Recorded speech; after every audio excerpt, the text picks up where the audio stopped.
ህዳሴ ተገንብቶ ኦሬዲ ውሃ ሙሌቱም አልቆ የኤሌክትሪክ ኃይል ማመንጨት ጀምሯል። የህዝቡ ተጠቃሚነት ኦሬዲ በዛ በኩል መታየት ጀምሯል ማለት ነው። ከዛ ጎን ለጎን ደግሞ በግብርናውም ዘርፍ በአካባቢው ያሉ ወጣቶች ማህበረሰብ እዛ ውስጥ ያለውን አሳ ከማውጣትና ከመጠቀም አንፃር ኦሬዲ የተጀመረበት አኳኋን ያለው በአጠቃላይ በእኛ የቅድመ ጥናት መሰረት ወደ 15000 ቶን አሳ በአመት ማምረት የሚችል ሐይቅ ነው። እንግዲህ አሁን ላይ በ2017 ወደ 5000 ቶን ከዛ አካባቢ ከሐይቁ ከንጋት ሐይቅ እንደተያዘ እኛም እናውቃለን። ያ ስንልም ደግሞ ዝም ብሎ አሳም ሳይሆን አንደኛ ሳይዙም እያንዳንዱ አሳ በጣም ትልቅ ሳይዝ ያላቸው ናይል ፐርች የሚባለው እስከ 70 ኪሎ ግራም እንደተያዘ በቦታው ይዞ ለሚዲያም የቀረበበት ሁኔታ ነው ያለው። ሁለተኛም ደግሞ የተለያዩ አሳ ዝርያዎችም ያሉበት ስለሆነ በአሁኑ ሁኔታ ላይ እንግዲህ ይሄ በጥሩ ሁኔታ ጥቅም መስጠት የጀመረ መሆኑን ዊትነስ ማድረግ እንችላለን። ከዛ በዘለለ እንግዲህ አሁን ላይ በዚህ በማስተር ፕላን ደግሞ በሌሎችም ግብርናዎች ትልቅ አስተዋጽኦ ማድረግ እንደሚችል ወደ 19000 ካሬ ኪሎ ሜትር ስኩዌር በመስኖ መልማት የሚችል ቦታ እንዳለ እሱን ደግሞ ለሆርቲካልቸራል ክሮፕስ ለማንጎ፣ ለአቮካዶ፣ ለሌሎችም የዚህ የሆርቲካልቸራል ክሮፕስ ልማት መሆን እንደሚችል ደግሞ ጥናቱ የሚያሳይ ነው። ግብርና ሚኒስቴር እንግዲህ ይሄንን ነገር ስፔሻሊ በአሳው በኩል ያለው ነገር ዝም ብሎ አላየም። ለምን መጀመሪያ ላይ ይሄ በጣም አዲስ ሐይቅ ስለሆነ ከተለያየ ዳይሬክሽን ንጥረ ነገሮችም ይገቡበታል፣ አሳም ይገባበታል። ትንሽ ከቆየ ግን በደንብ ማኔጅ ካልተደረገ ኦቨርፊሺንግ ሊከሰት ይችላል። ዞሮ ዞሮ ዲፕሊት ሊደረግ ይችላል ማለት ነው። ያንን በተመለከተም በቅርቡ ይሄንን እዛ ላይ ያለውን የአሳ ሀብት እንዴት መጠቀም እንችላለን የሚለውን ጋይድላይን አዘጋጅተን በዛ ጋይድላይን መሰረት ስራ እንዲሰራ ወደ ስራ ለመግባትም ይሄን ጋይድላይን አስተችተን በመጨረሻ ፌዝ ነው ያለው። በሱ ላይ ተንተርሰን ደግሞ ወደ አክሽን ፕላን ገብተን ከክልሉ ሰዎች ጋር ከክልሉ ግብርና ቢሮ ጋር ሆነን ሌሎችም ዘርፎች የሚመለከታቸው ነገሮች አሉ።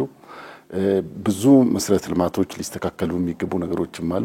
እነሱን ከግምት ውስጥ አስገብተን ሙሉ በሙሉ በፖቴንሻሉ ልክ ወደ ስራ እንዲገባ ጥረት እያደረግን ያለነው። በተጨማሪም ደግሞ ብዙ ጥናት የሚፈልጉ ነገሮች አሉ አዲስ እስከመሆኑ መሰረት ለዛም ያንን የሚያጠና ታስክ ፎርስ ወደ ማዘጋጀት ደረጃ ላይ ደርሰናል ማለት ነው። ብዙ ወጣቶች ወደ አሁን ላይ ወደ 70 የሚደርሱ የወጣት ኢንተርፕራይዞች ኦሬዲ ስራ ጀምረዋል እና እነኚህን አንደኛ እዛ ጋር ያለው የክልሉ ግብርና ቢሮም አክቲቭሊ ኢንጌጅድ ሆኖ እነኚህ ከማደራጀት አንፃር የሚያስፈልጉትንም የአሳ ማስገሪያ ማቴሪያሎች ከማቅረብ አንፃር ከኛም ጋር ሆነን እየደገፍን ያለነው። ግን ስቲል እንግዲህ 5000 ቶን ነው ያዝነው። ፖቴንሻሉኛ ያለ ጥናት የመጀመሪያው ጥናት የሚያሳየው ወደ 15000 ቶን ነው። ያ ማለት ገና 3 እጥፍ ስራዎች ይፈልጋሉ። ጅማሮ ላይ ነው ያለው።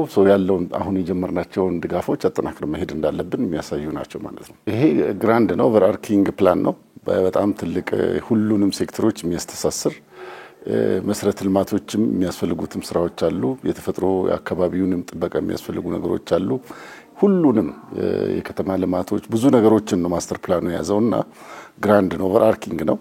ዲቴል የሆኑ ነገሮች ደግሞ እንደዚህኛ በየሴክተሩ ያሉት ዘርፎች ደግሞ እዚህ ላይ የተመለከቱትን ነገሮች ወስደው በሴክተራቸው ልክ ምን መስራት አለበት የሚለውን ሜቢ ጋይድላይን ሜቢ መመሪያ የሚፈልጉ ነገሮች ሊኖሩ ይችላሉ በሴክተር በየአንዳንዱ ሴክተር ደረጃ። በግብርና ሚኒስቴር ደረጃና አሳን በተመለከተ ግን ግብርና ሚኒስቴር ይሄንን ጋይድላይን አዘጋጅቶ ወደ ፋይናላይዝ ወደ ማድረግ ደረጃ ላስት ዊክ ነው ያስተቸነውና በዛ ደረጃ ነው ያለነው። እንግዲህ ሌሎች ስራዎች አሁን የተባሉት ነገሮች ደግሞ በዛው እንደየዘርፎቹ ተነጋግረው በየዘርፉ የሚያስፈልጉ ስራዎች መስራት ይፈልጋል። ለምን አሳውን ብንል የውሃውን ፖቴንሻል የተናገርነው እንጂ አሳውን ፕሮሰስ ማድረግ ይፈልጋል። አሳውን ትራንስፖርት ማድረግ ይፈልጋል። አሳውን ማቀዝቀዝ ይፈልጋል። እዛም አካባቢ ደግሞ አሳውን የሚመገቡ ኢቭን የቱሪዝም እንትኖች ያስፈልጋሉና ይሄ ሁሉም ዘርፍ ኢንተግሬትድ ሆኖ አብሮ ተባብሮ መስራት ያለበትን እና ይሄ ማስተር ፕላንም ያንን የሚያሳየውና በዛ ልክ የማስተር ፕላን መዘጋጀቱ ትልቅ አስተዋጽኦ ያለው ግራንድ ሐሳብ ስለሆነ ከሱ ደግሞ ስፔሲፊክ ነገሮች በየዘርፉ ወርዶ መስራት ያለባቸው ነገሮች ደግሞ ዘርፎች ወስደው እንትን ማለት ይፈልጋል። ጠንከር ያለም የሚያስተባብር ቢኮዝ በዚህ ላይ ማስተር ፕላኑ ላይም እንደተገለጸው ብዙ ባለድርሻ አካላት እንዳሉበት ነው ኦፍ ኮርስ የምንጠብቀውም ያሳየውም። ያ ማለት ግን ብዙ የባለድርሻ አካላት ባለበት ቦታ ደግሞ እንደዛውም ጠንካራ አስተባባሪ የሆነ ኮሚቴም ይሁን ቦርድም ይሁን ተቋምም ይሁን አስፈላጊ ነውና ሜቢ እንግዲህ ማስተር ፕላኑ ሙሉ በሙሉ ተሰርቶ ሲወጣ ደግሞ እነኚህን ዳይሬክሽኖችን አጠቃለው የመጨረሻ የሆነ ሐሳብ ይሰጣል የሚል ግምት አለን።